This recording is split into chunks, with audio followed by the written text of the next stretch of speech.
I mean, Arnold, you're kind of a soft-spoken kind of guy, but are you the sort of fan of this sport where you look at a name like Max Holloway and think, this is a good fight. I'm excited about this one. Yeah, 100%. He's rarely in a boring fight, and and I think the way he fights is going to bring the best out of myself, and I think that makes an exciting fight. He's notoriously hard where he's never been put down, right?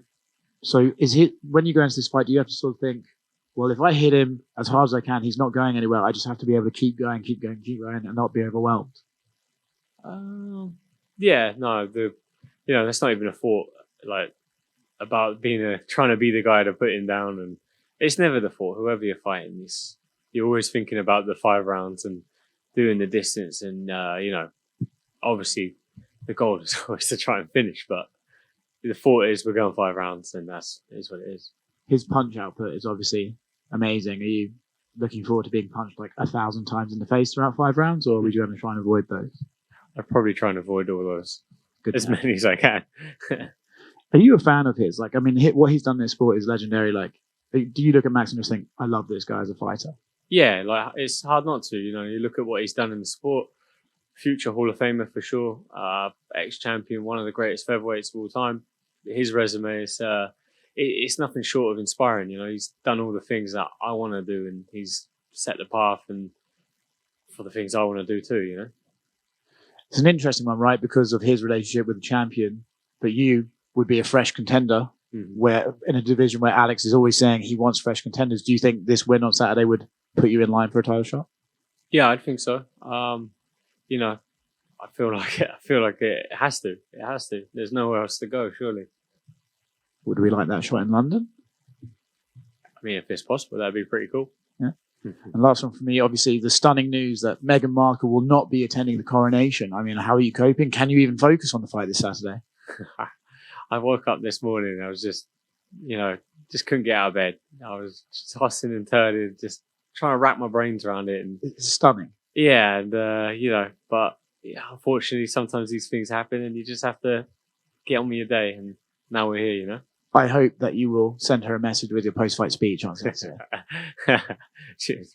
Not sure I can top that, but how much did you visualize fighting Max through the years? I mean, he was champion for 2 years while you were in the UFC. So was he? I mean, he was probably the guy you were looking at. So is this something you've envisioned quite a bit? Yeah, it's always whoever's the champion is the guy you want to fight, right? You want to be the best in the world. That's what you want to do. So whoever's at the top of the stack, that's what you want. And he's been at the top of the stack for a long time. So I've envisioned this fight. I asked for the fight. It's the first time I think I ever asked for anything, and I got it. So yeah, it's I visualized it a lot.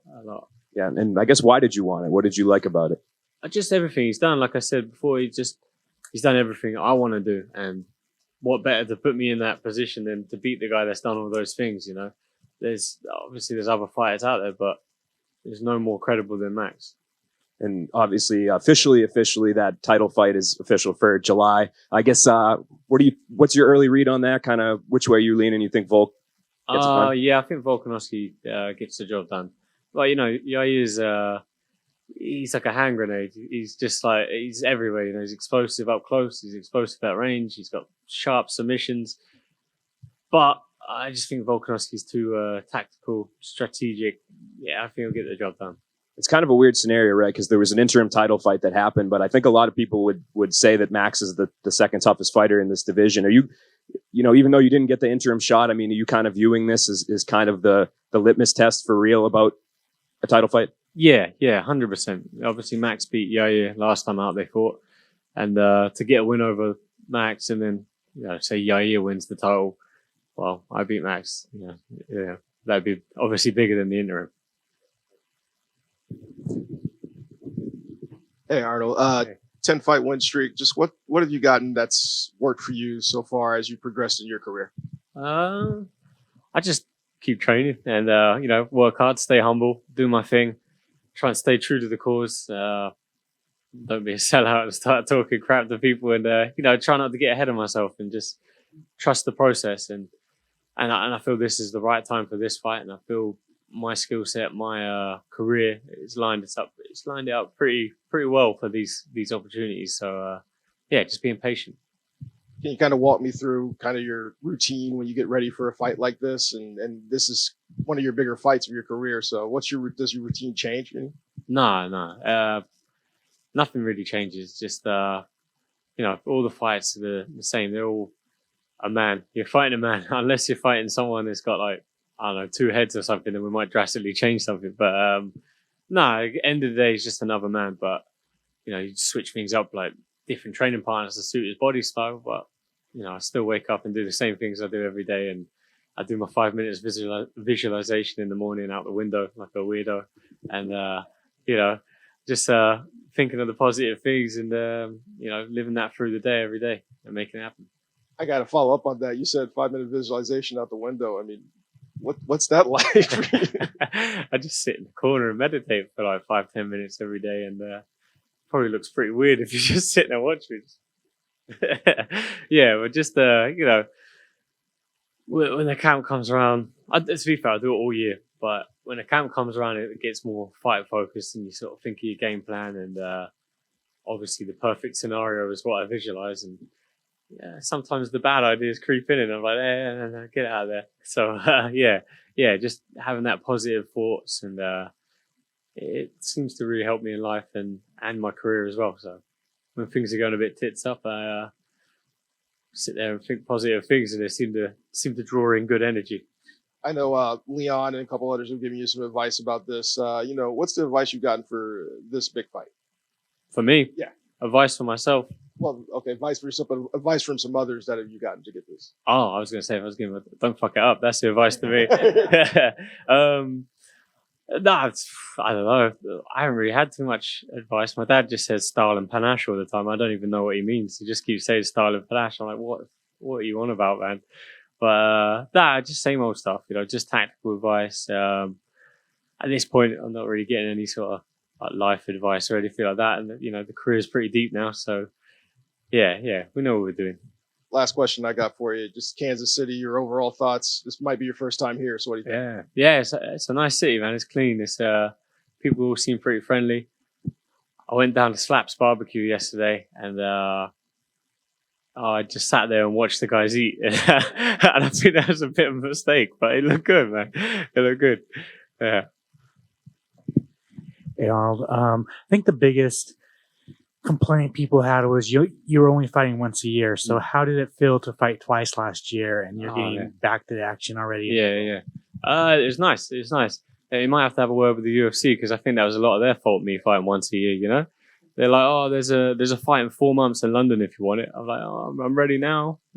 So there's a lot of cock ups happen. So me getting injured, opponents getting injured, COVID happening, and then London being my once a year curse. Now it feels like I don't ever get on the London card since the last one. But it's frustrating. Someone like, I love fighting. Like, I love to fight.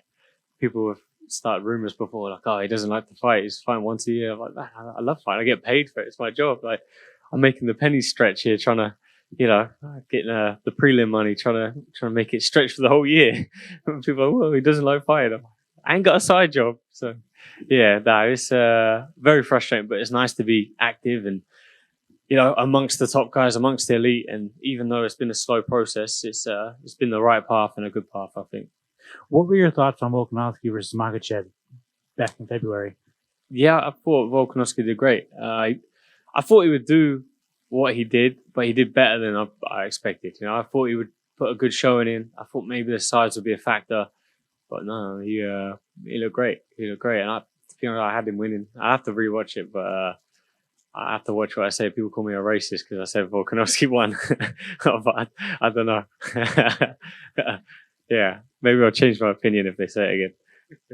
And then finally, man, I guess just with Leon winning, holding onto the belt, like, does that give you hope and that you can be the next fighter from the UK to hold the belt? Yeah, definitely. Through my career, like since I got to the UFC, I've always tried to surround myself with the best guys, and even before the UFC, but money was a limiting factor before. They get to the UFC and then get some money. I'm like, all right, I'm going to go train with George St. Pierre trains. And, to be in a camp with someone like him, like the greatest of all time for me, it brings your level up. And then to be back in the UK training at Renegade, guys like Leon Edwards, to see him realize his dream and to lift the belt, defend the belt. Yeah, it's inspirational, to see someone on the mat do it for the first time like that. It's pretty special and motivating. Awesome. Thanks, man. I just have a couple more actually. You mentioned visualization. You saw Israel on Saturday, and like immediately the celebration and stuff like that. Like when you see that, you go, okay, there's someone else who does this, and it does work. I don't know if you'll ever do something quite as dramatic as he did after the fight, but do you look at that visually? I can't say it, I've got the signal. But do you look at that and think, yeah, this is something that other fighters do, and I'm right to do it? What, like the bow and arrow him? No. Just like meditating, seeing. Nah. I've never really been one to think. I kind of like, when like everyone listens to a song. Yeah. In my head, I'm like, that song's now shit. Yeah. It's like that thing. So no, I didn't know he did that. But it's just something I've done it my whole since I was like 13. I'd just sit in my room with my eyes closed, like I don't even know what I'm doing. Just got my eyes closed, thinking that I want to go. You called a daydreamer at school. Yeah, I got kicked out of school, so probably daydreaming. And the last one, I haven't seen you since. Is your cat still on steroids, or have we moved The away? cat? Oh, the cat's clean. She's USADA approved. Thanks, guys.